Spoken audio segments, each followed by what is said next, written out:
đá về để làm.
Ok.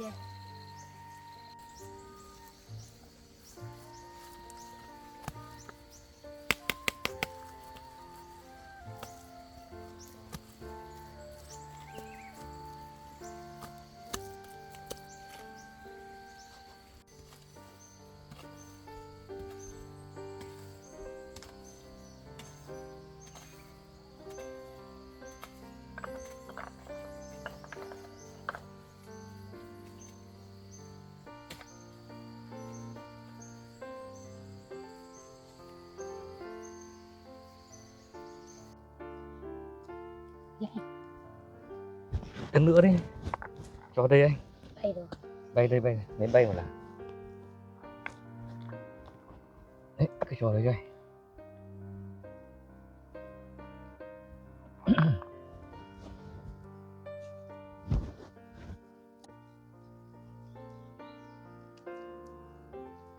Rồi để anh có rơi, em cứ để đấy anh lấy lên, em lấy vữa về đấy cho anh. Nước vào. Được rồi vừa rồi. Đừng chụp thêm nữa nó nhão đoạn chị nó đắp cao là nó được.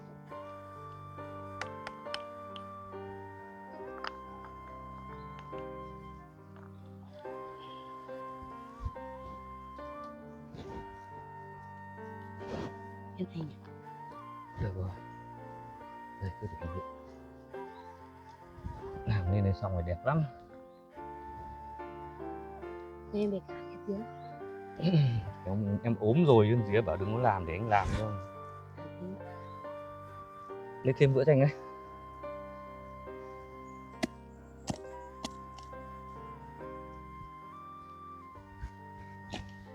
Xong mình phải đi nhặt cái viên đá dài để kê cứ trước cửa. Kê ngang qua.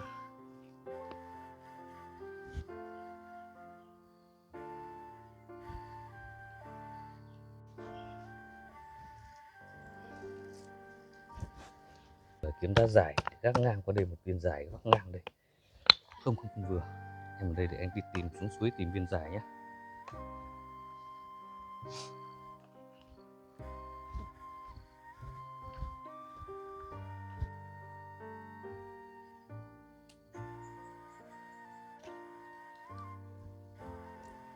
Ngồi đây.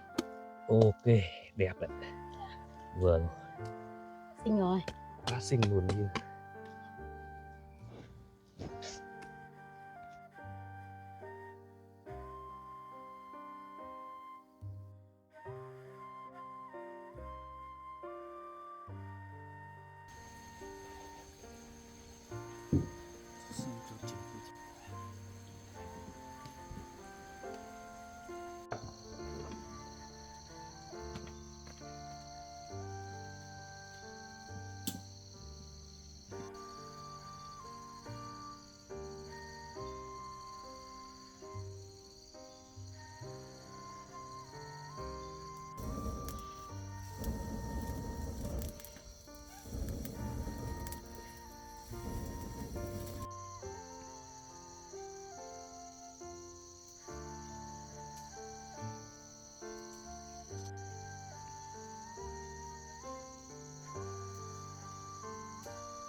Anh ơi.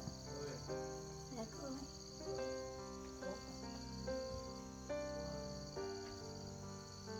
Ăn cơm.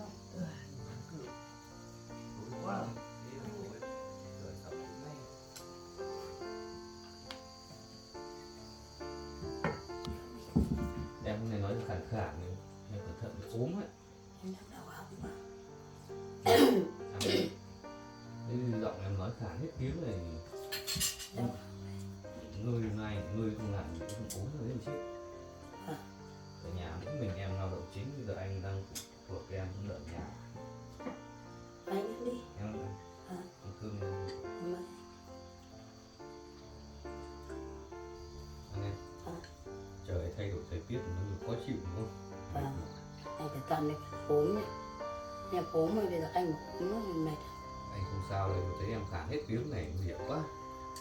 Ho mà, ho xong nó đau họng. Nguy hiểm họng. Thời tiết thay đổi. Thời tiết thay đổi quá.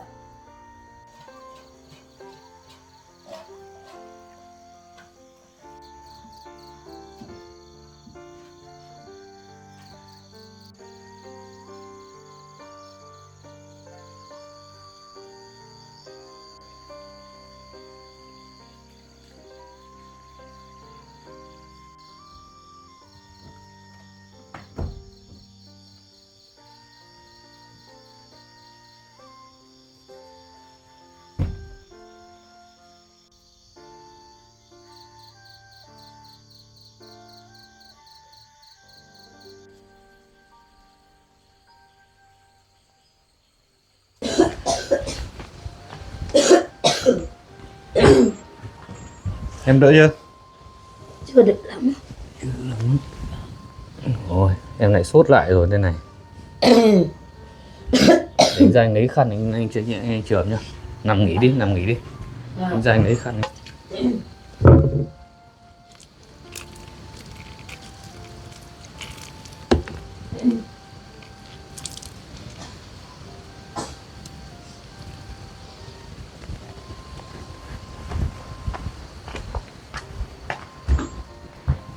Em ơi, lấy khăn chườm. Khăn mát chườm cho nó. Chườm cho hạ sốt thì em đang sốt cao quá đấy. Nằm nghỉ ngơi đi, anh đi mua thuốc rồi nhá. Chứ sốt suốt đêm hôm qua rồi. Cứ nghỉ ngơi đi. Anh ra anh mua thuốc men về uống cho nó đỡ, chứ không sốt suốt đêm qua bây giờ cũng chưa hạ. Vâng, đi nhanh nha. Ừ.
Gà bán nào chị? Chị cho em con gà mái ngon ngon đấy.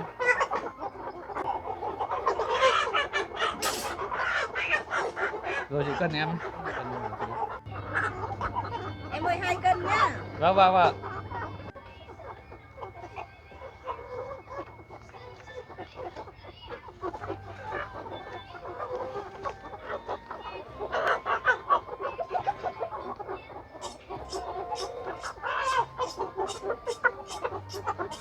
Rồi đợi chị, em cảm ơn chị nhá, em gửi chị tiền. Vâng.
Em mới đỡ chưa?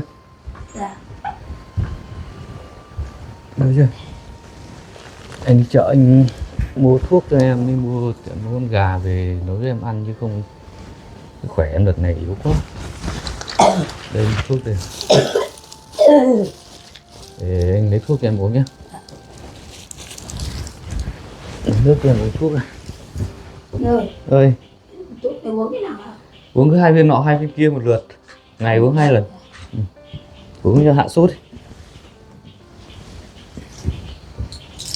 Đây em uống nước này uống thuốc.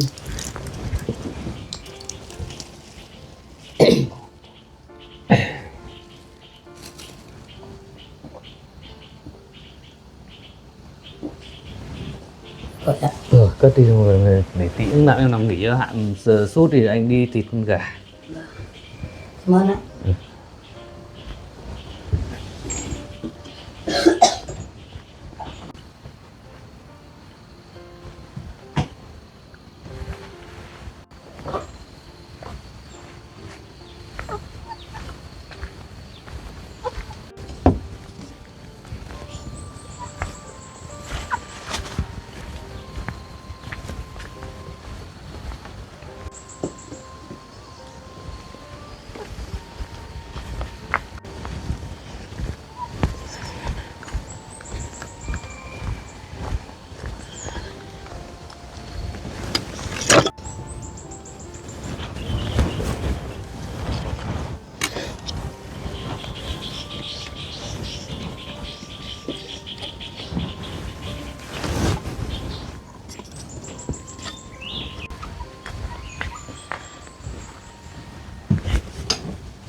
Em ơi ra để ăn cơm đi, anh nấu xong rồi.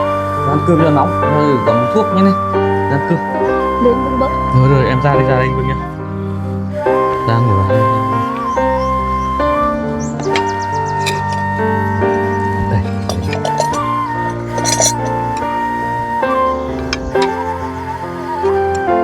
Sới cho. Thôi để anh lấy cho.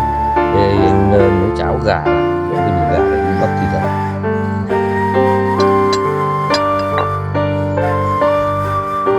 Nhiều. Tôi nấu cho em ăn như uống này để ăn cho nó khỏe lại, uống thuốc đi, khỏe lại. Chứ không khỏe được.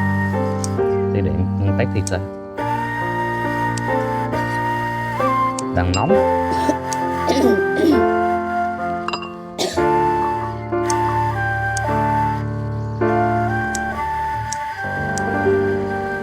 Mẹ, nhiều thế. Ôi ăn hết nha. Anh nấu cho em ăn cho khỏe. Cắt ra xong.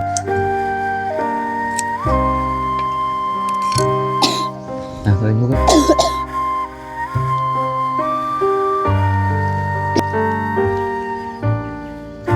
Thế anh, nhiều thế. Thôi ăn đi, ăn cho khỏe. Ăn hết bát cháo còn uống thuốc. Đây, ăn cháo. Ăn đi còn uống thuốc.